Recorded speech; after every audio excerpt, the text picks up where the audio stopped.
요즘 시간이 지날수록 우리 성도님들과 함께 예배 드리지 못하는 것이 너무나 아쉽고 함께 예배 드리기를 간절히 소망하게 됩니다.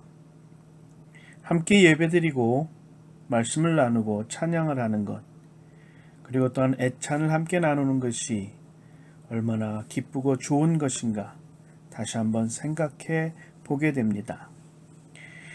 오늘 본문의 말씀을 보면 성전에 함께 모여 예배드리고 화목제를 드리며 또한 친교를 나눈 것을 향하여 그 얼마나 아름답고 즐거운가 형제자매가 어울려서 함께 사는 모습이라고 노래하였던 것 같습니다.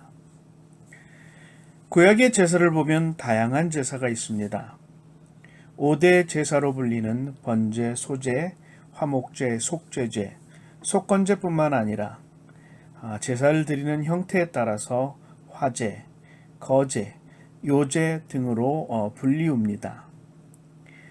이 제사들은 각각의 의미를 담고 있지만 대부분의 제사가 죄와 연관되어 있거나 신앙적 결심을 드러내는 일과 관련되어 있습니다.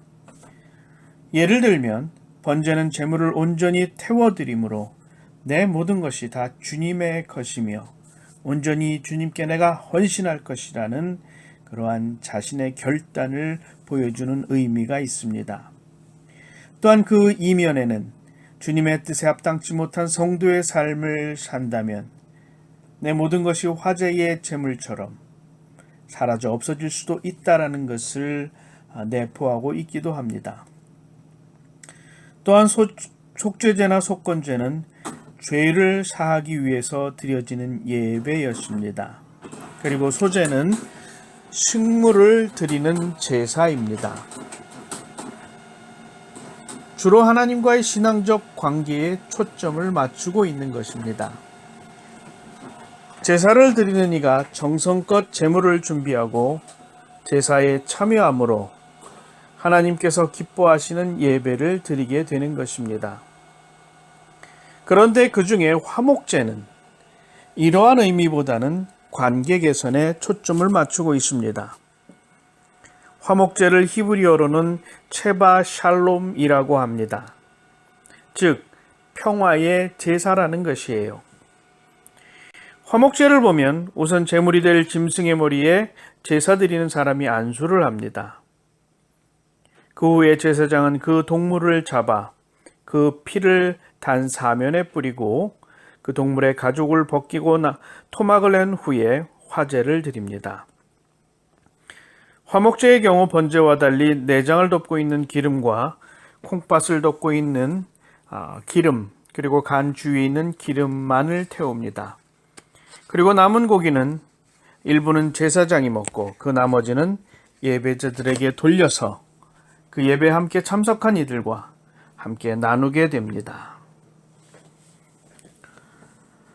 이처럼 화목제는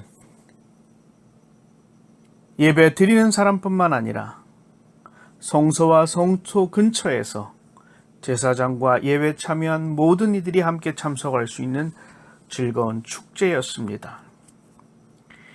이러한 화목제를 보면 우리는 이 화목제가 관계 개선이라는 목적에 충실한 제사임을 알 수가 있습니다. 그 관계 개선에는 하나님과의 관계 개선뿐만 아니라 그 예배에 함께하는 즉 친지들 그리고 친구들과의 관계 개선도 있습니다. 다른 제사들은 이러한 화목제물들과는 달리 불살라진 제물이 하나님께 드려지는 향기로운 향내가 되는 것에 집중하고 있습니다. 하지만 이 화목제는 어떻게 하면 하나님을 기쁘게 하실 수 있을까라는 목적에만 치중하는 것이 아니라 그곳에 모인 모든 이들과 기쁨을 나누고 함께 예배하는 즐거움을 나누는 의미를 갖고 있다고 볼 수 있습니다. 그러기에 이 제사는 하나님과의 관계도 회복될 뿐만 아니라 함께한 이들과의 관계도 회복되어지고 개선되어지는 의미를 갖게 되는 것입니다. 그런 의미에서 이 예배의 모습이 너무나 귀하고 소중합니다.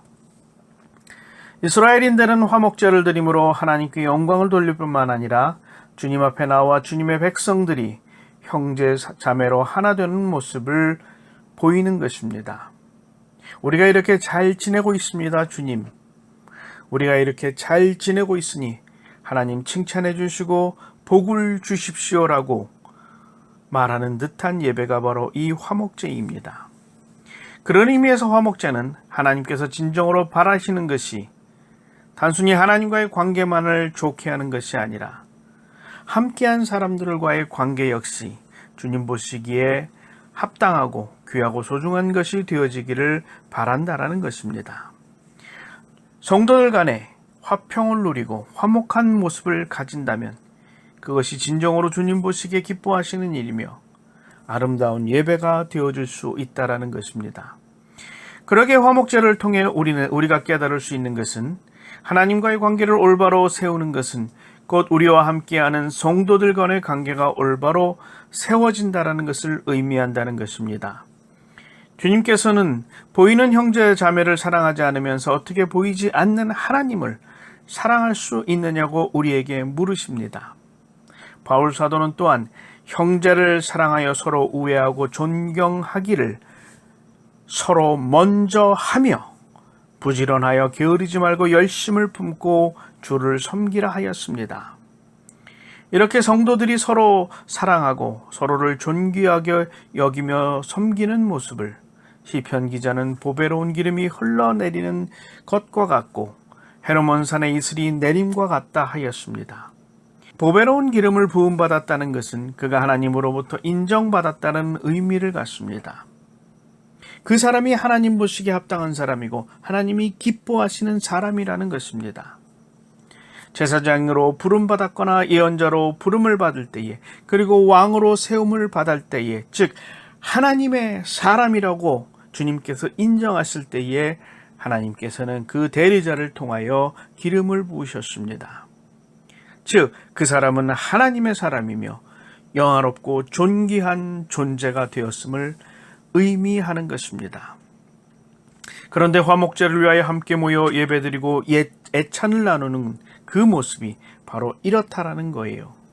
그 자리에 함께 모여 하나님의 공동체를 이룰 때에 그 모습이 하나님 앞에 인정받는 모습이 되어질 뿐만 아니라 하나님께 영광이 되며 또한 하나님께서 보시기에 너무나 좋은 모습이라는 것입니다. 또한 시편 기자는 이 모습을 헤르몬 산의 이슬과 같다 하였습니다. 헤르몬 산은 이스라엘 북부에 위치한 산으로 대략 2814m 정도의 이스라엘 최고봉입니다. 비록 이스라엘 지역이 기후적으로 메마른 지역임에도 불구하고 이 헤르몬 산은 그 높이로 인해서 주변의 습기를 모아 마치 비처럼 이슬을 내립니다. 그리고 겨울이면 많은 눈을 내립니다. 그리고 그 높이로 인하여 헤르몬 산은 항상 정상부에 눈이 있습니다. 그렇기 때문에 이 헤르몬 산은 이스라엘인들에게 많은 물을 제공하므로 가장 큰 축복의 장소라고 그들은 생각하고 있습니다. 실제로 헤르몬 산의 이슬과 만년설은 그 산으로부터 흘러내려 요단강을 만들고 그 주변에 풍부한 물을 제공합니다.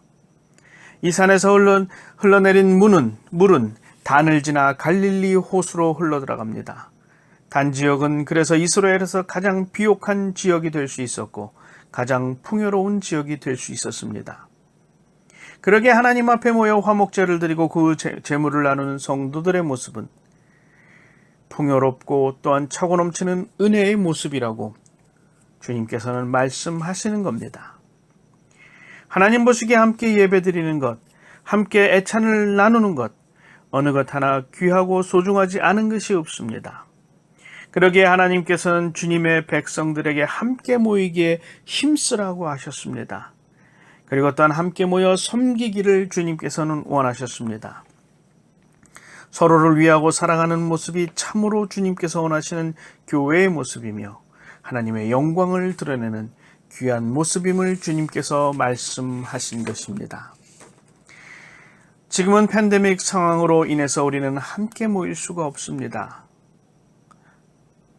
지방정부, 주정부는 함께 모이는 것을 금하고 있습니다.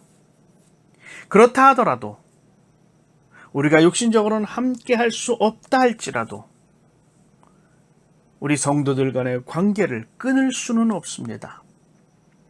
서로가 서로를 위하는 마음을 가지고 서로 연락하며 함께 기도 제목을 나누고 위에서 기도할 때에 주님 안에서 우리는 사랑의 띠로 하나가 되어질 수 있습니다.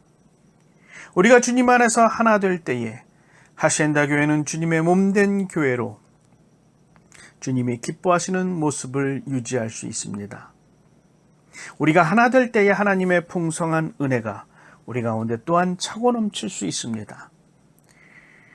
우리 중심의 주님을 향한 간절함이 차고 넘칠 때에 그리고 또한 형제자매든 성도를 향한 사랑이 차고 넘칠 때에 주님께서는 우리 가운데 임하실 것이고 우리를 하나님 안에서 하나 되게 하실 것입니다. 그리고 우리 안에 주님께서 부어주시는 차고 넘치는 은혜가 우리 가운데 넘칠 것입니다. 그것이 우리에게 주님의 축복이며 주님의 안에서 누릴 수 있는 영생임을 믿으시기를 주님의 이름으로 축원드립니다.